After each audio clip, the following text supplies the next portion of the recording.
Today we are going to study our next chapter, pronouns. Chapter number is 10. So let's read the chapter. Pronouns. A pronoun is a word used in place of a noun. It means pronoun एक ऐसा word होता है जो noun के स्थान पे use होता है, noun की तरह ही काम करता है, उसे हम बोलते हैं pronoun. Right? For example, Ankur was angry with Sangeeta. He said that she should not have teased the dog. जो अंकुर था वो संगीता से एंग्री था, उससे गुस्से था. उसने कहा कि उसको डॉग के साथ इस तरह का व्यवहार नहीं करना चाहिए था, उसको परेशान टीज नहीं करना चाहिए था. In these sentences he stand for Ankur and she stand for Sangeeta. The words Ankur and Sangeeta are nouns. Therefore, the words he and she are pronouns. तो हमें ये समझना है कि जिस ये सेंटेंस है इसमें जो दो नेम लिखे हुए हैं, first is Ankur and second is Sangeeta, तो ये नाउन है, नेम है. राइट? तो नेम ही नाउन कहलाते हैं. तो उसके बाद जो ही वर्ड यूज हुआ है सेंटेंस के अंदर, जो बोल्ड लेटर में लिखा हुआ है, वो अंकुर के लिए यूज हुआ है, और जो शी वर्ड लिखा है वो संगीता के लिए यूज हुआ है. तो ये जो वर्ड्स हैं ये नाउन और प्रोनाउन के स्थान पे आए हैं, और नाउन और प्रोनाउन की तरह, सॉरी, नाउन की तरह काम कर रहे हैं, नाउन के स्थान पे आए हैं. तो ऐसे वर्ड्स जो नाउन के स्थान पे आए, नाउन की तरह काम करे, उनको बोलते हैं pronoun. Right? If we do not use pronouns, we shall have to mention the nouns again and again. It means अगर हम pronoun को use नहीं करते हैं तो हमें noun को दोबारा दोबारा use करना पड़ेगा, again again हमें use करना पड़ेगा. And our sentences will look very awkward. Without pronouns, we would have said. और अगर हम pronouns को use नहीं करेंगे अपने sentence में, तो हमारा जो sentence होगा वो बिल्कुल awkward लगेगा, खराब लगेगा. अगर हम प्रोनाउंस को यूज नहीं करते तो जो ऊपर लिखी बात है उस बात को हम ऐसे कहते हैं, Ankur was angry with Sangeeta. Ankur said that Sangeeta should not have tease the dog. अगर हम ऊपर वाले सेंटेंस में प्रोनाउंस नहीं यूज करते तो नाउन को हम बार बार यूज करते, उसकी वजह से हमारा सेंटेंस थोड़ा ऑकवर्ड, भद्दा लगता. तो अगर हम प्रोनाउंस ना यूज करते तो इस तरह हम सेंटेंस को बोलते. Don't you think that these sentences appear to be awkward? तुम्हें ऐसा नहीं लगता कि ये सेंटेंस जो है वो ऑकवर्ड है, भद्दे लगते हैं बिना प्रोनाउंस के? Kinds of pronouns. Here we have to understand how many types of pronouns. Look at this diagram that shows the main kinds of pronouns. Pronouns इसके अलावा भी होते हैं, परंतु जो main pronouns हैं वो साथ ही हैं. कौन कौन से हैं? First is personal, second is interrogative, third is emphasizing, fourth is relative, fifth is demonstrative, and sixth is reflexive, and seventh is possessive. One by one हम सभी को समझेंगे. Right? So now let's understand what is the first type of pronoun, that is personal pronouns.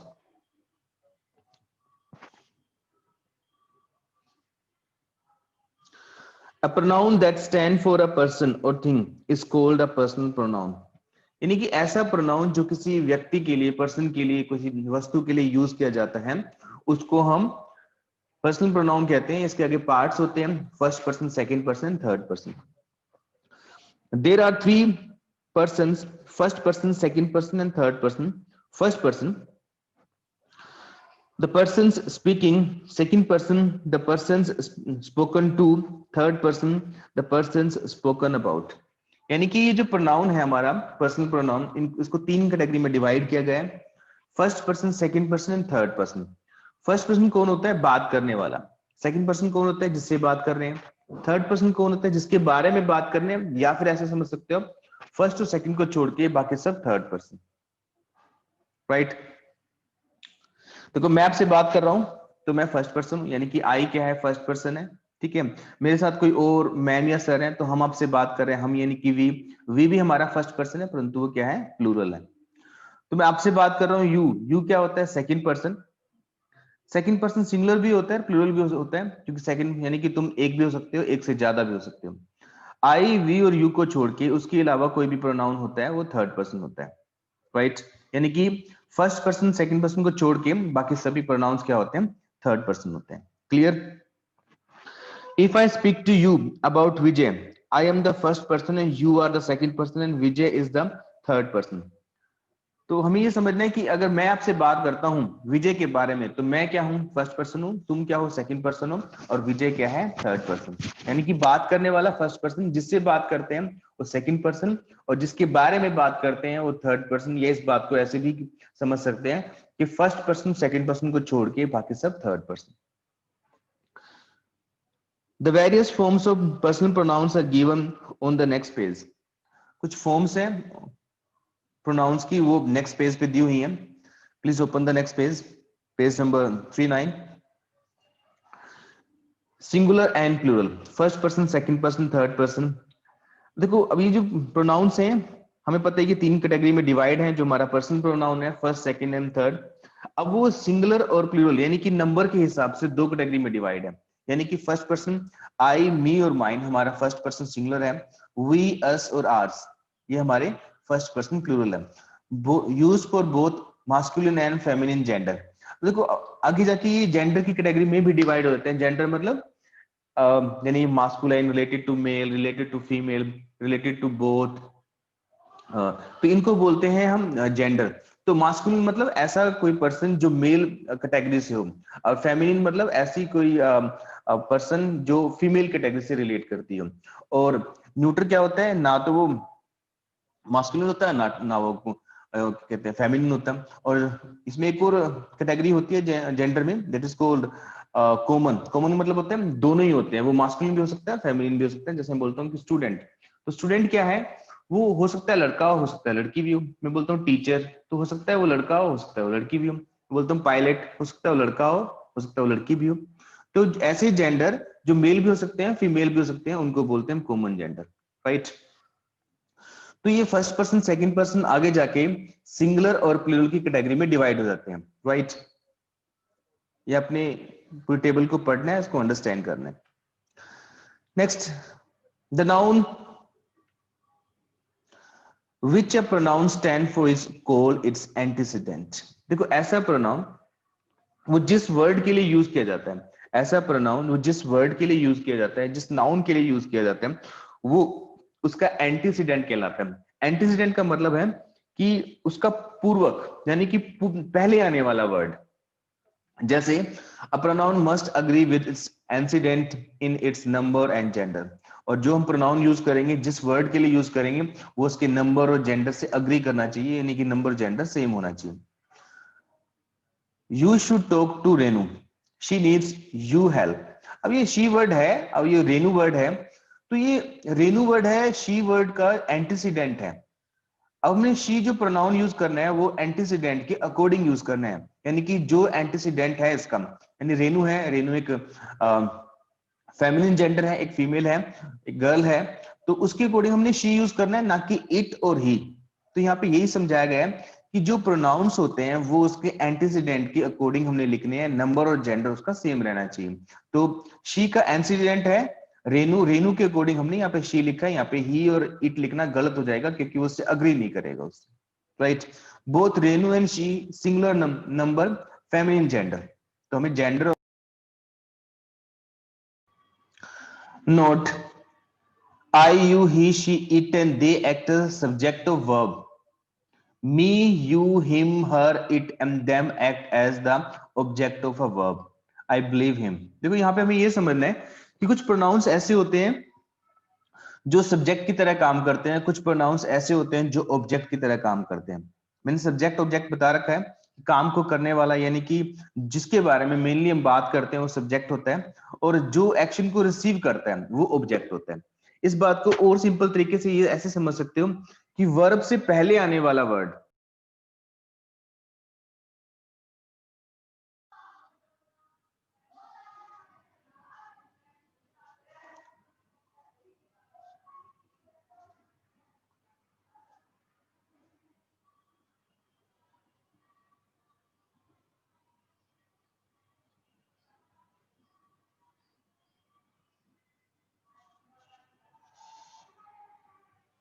okay, yes.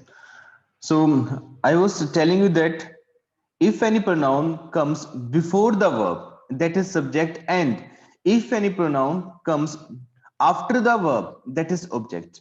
यानी कि अगर कोई pronoun verb से पहले यूज किया जाता है तो वो प्रोनाउन क्या होता है, सब्जेक्टिव केस वाला प्रोनाउन होता है।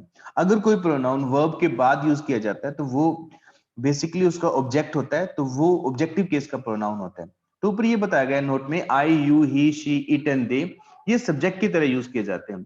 मी, you, him, her, it and them ये ऑब्जेक्ट की तरह यूज किए जाते हैं। अब देखोगे कि यू सब्जेक्ट में भी लिखा हुआ है और ऑब्जेक्ट में भी लिखा हुआ है, तो यू की जो सब्जेक्ट यू का जो सब्जेक्टिव केस होता है वो यू होता है और ऑब्जेक्टिव केस भी यू ही होता है। तो इसलिए यू को सब्जेक्टिव केस में भी वैसे ही लिखते हैं और ऑब्जेक्टिव केस में वैसे ही लिखते हैं। You and it can both as subject and the object of the verb. वही बात है कि यू और जो इट होते हैं वो सब्जेक्टिव केस में और ऑब्जेक्टिव केस में सेम ही होते हैं। You did not attend the meeting, everybody missed you. तो देख हम देख सकते हैं कि यू सब्जेक्ट की तरह भी यूज हुआ है, ऑब्जेक्ट की तरह भी यूज हुआ है, तो उसकी सब्जेक्टिव और ऑब्जेक्टिव फॉर्म सेम होती है। Second, the personal pronoun it. The personal pronoun it is used to refer to an animal, a thing, or a child. The fox is a wild animal. It is very cunning.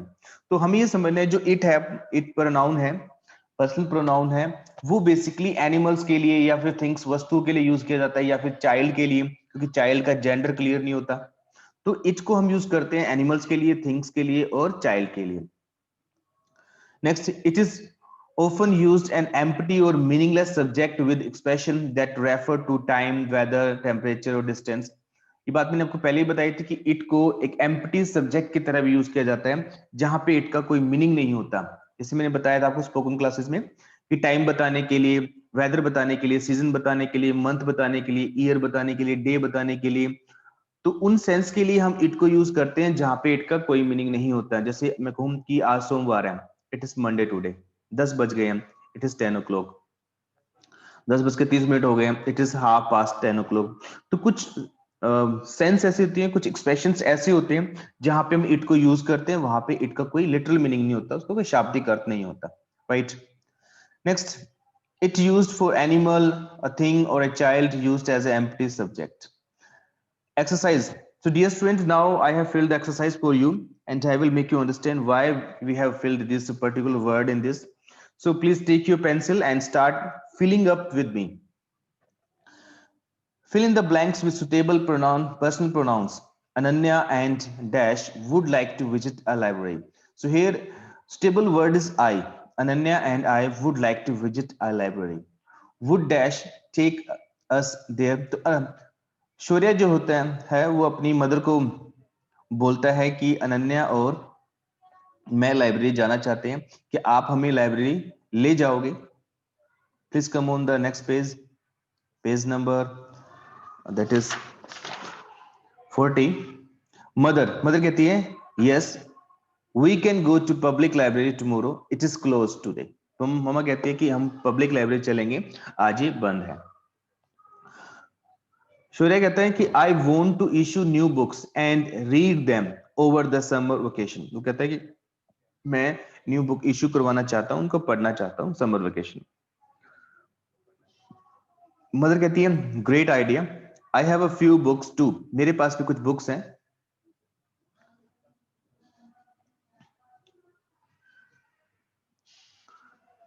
Books too dash are kept in my room, they are kept in my room, I will take them out for you, मैं तुम्हारे लिए उन्हें बाहर निकाल लूंगी। सूर्य कहते हैं are they from your childhood, क्या तुम्हारे बचपन की हैं। Did you read a lot too, क्या तुम भी बहुत ज्यादा पढ़ा करते थे। मदर कहती है यस आई इंजॉयड रीडिंग, मैं रीडिंग को इंजॉय किया करती थी, यानी कि रीडिंग करना मुझे पसंद था। Come I will show you my favourite book, मेरे साथ आओ मैं तुम्हें अपनी फेवरेट बुक दिखाती हूँ। सूर्य कहते हैं कि इट सीम्स इंटरेस्टिंग, यह बहुत ही इंटरेस्टिंग लग रहा है। I will also show them to Ananya, अगर जो तुम आप मुझे बुक्स दिखाओगी वो बुक्स अनन्या को दिखाऊंगा। She can borrow them after I finish reading, जब मैं रीडिंग फिनिश कर लूंगा, उनको पढ़ लूंगा, वो उनको ले सकती है मुझसे, right. So in this way you need to fill the personal pronoun in this exercise. Now let's come on the next E point, that is demonstrative pronoun. Now let's understand what are the demonstrative pronouns. A demonstrative pronoun is used to point out the object or objects which it refers to। तो demonstrative pronoun ऐसे pronounce होते हैं जो किसी object को refer करते हैं, point out करते हैं, संकेत करते हैं। देखो जैसे आपका बैग क्लास में रखा है, आप उसकी तरफ इशारा करके बोलते हो कि यह बैग मेरा है या वह बैग मेरा है। तो बहुत सारे पेन रखे हैं आपकी क्लास में, आप बोलते हो कि वे पेन मेरे हैं, या बोलते हो कि पास में कोई पेन पड़े हैं तो बोलते हो ये पेन मेरे हैं। तो डेमोन्स्ट्रेटिव ऐसे प्रोनाउंस होते हैं जो बेसिकली संकेत करने के लिए यूज किए जाते हैं। उसमें बेसिकली कौन कौन से आते हैं? For example, this is a mango tree, that is an apple tree, these are mango trees, those are apple trees। so this that these those ये क्या है? डेमोन्स्ट्रेटिव। डेमोन्स्ट्रेटिव का मतलब होता है संकेत करने वाले pronouns, right? this that these are the and those are demonstrative pronouns। this and that may sometimes refer to the whole of what is said earlier। कभी कभी दिस और दैट किसी एक चीज को रेफर नहीं करते, वो पूरे पूरे किसी एक्शन को रेफर कर देते हैं, पूरी किसी बात को भी रेफर कर देते हैं। जैसे मैं कहूं कि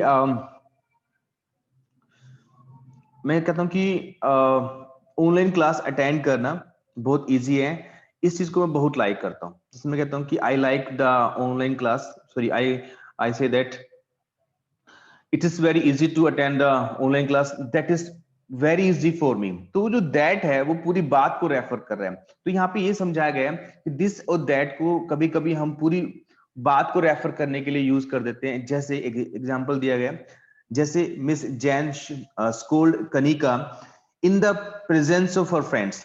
मिस जैन ने कनिका को उसके फ्रेंड्स की प्रेजेंस में उसको स्कोल्ड किया, उसको डांटा। Kanika did not like that, Kanika ने उस बात को लाइक नहीं किया। दैट का क्या मतलब है? यानी कि जो पूरा प्रोसेस था मिस जैन का कनिका को डांटने का, उस प्रोसेस को लाइक नहीं किया गया। तो दैट वर्ड है पूरी बात के लिए यूज किया गया। तो यहाँ पे हमें ये समझ में आता है कि दैट वर्ड को या दिस वर्ड को हम कभी कभी होल मैटर को रेफर करने के लिए, जो बात कही गई है उसको रेफर करने के लिए भी यूज कर देते हैं। That Miss Jan scolded Kanika in the presence of her friends, same thing I have told you। Demonstrative pronouns and demonstrative adjective. अब दो तरह की डेमोन्स्ट्रेटिव होते हैं, एक डेमोन्स्ट्रेटिव प्रोनाउंस होते हैं, दूसरा डेमोन्स्ट्रेटिव एडजेक्टिव्स होते हैं। तो दोनों में फर्क क्या है हमें वो समझना है। The whole the words this that these and those can be used both as a demonstrative pronoun as a demonstrative adjective। तो हमें ये बताया गया कि दिस दैट दिस और दोस क्या है? डेमोन्स्ट्रेटिव प्रोनाउंस भी हैं और डेमोन्स्ट्रेटिव एडजेक्टिव्स भी हैं। दिस इज माय बुक, तो दिस है यहाँ पे, वो यहाँ पे प्रोनाउन की तरह यूज हुआ है। दिस बुक इज माइन, तो यहाँ पे वो क्वालिफाई कर रहा है बुक को, तो यहाँ पे एडजेक्टिव की तरह यूज हुआ है। दीज आर वूलन ग्लोव्स, तो यहाँ पे डेमोन्स्ट्रेटिव प्रोनाउन है। दीज ग्लोव्स आर वूलन, यहाँ पे दीज वर्ड क्या है? डेमोन्स्ट्रेटिव एडजेक्टिव है। तो इस बात को बिल्कुल सिंपल तरीके से ऐसे भी समझ सकते हो कि दिस दैट दीज और दोस के बाद जब नाम आ जाता है कोई, तो वो दिस दैट दीज दोस क्या होते हैं? वो डेमोन्स्ट्रेटिव एडजेक्टिव होते हैं। जिस तरह आप सेकंड एग्जांपल में देख सकते हो कि this book is mine, so this word is qualifying the word book. तो दिस वर्ड है वो बुक वर्ड को क्वालिफाई कर रहा है, उसके बारे में और उसकी विशेषता बता रहा है उसके बारे में, यानी कि उसको डेमोन्स्ट्रेट कर रहा है, उसके बारे में एक्स्ट्रा इंफॉर्मेशन दे रहा है कि कौन सी बुक? This book. तो जब दिस दैट दीज और दोस के बाद कोई नाम आ जाता है तो वो प्रोनाउन नहीं रहता, वो तो वो एडजेक्टिव बन जाता है, राइट? जो उसके बाद कोई नेम नहीं आता, जैसे this is my book, this के बाद इज है जो वर्ब है, नाम नहीं है, तो यहाँ पे वो प्रोनाउन की तरह यूज किया गया, तो वो प्रोनाउन है। We should remember that an adjective is usually placed just before the noun, it qualify a pronoun, replace a noun। तो जो हमें याद रखना है, जो प्रोनाउन होते हैं वो नाउन को रिप्लेस करने के लिए यूज किए जाते हैं, जो एडजेक्टिव्स होते हैं वो किसी वर्ड की, किसी नाउन की को क्वालिफाई करते हैं। Come on the next page and next exercise। This exercise I have filled for you, so you can take screenshot of this, along with you can write simultaneously as I am reading this। Pick out the demonstrative pronouns and demonstrative adjective in these sentences। तो इन sentences में अपने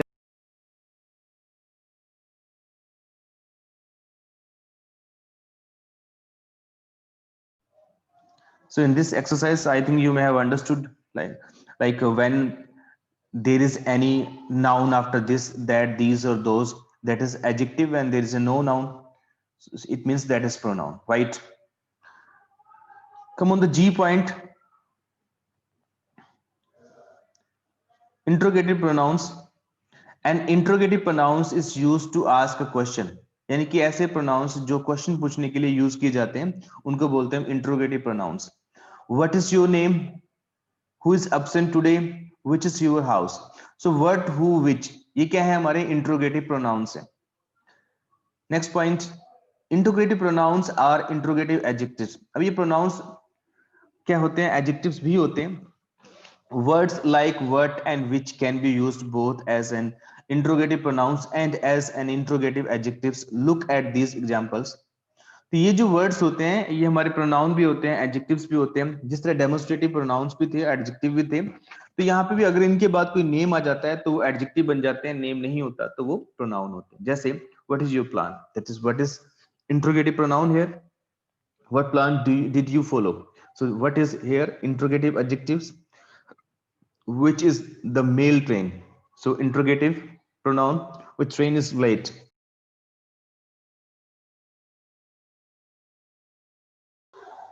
So exercise 3, fill in the blanks with the interrogative pronouns.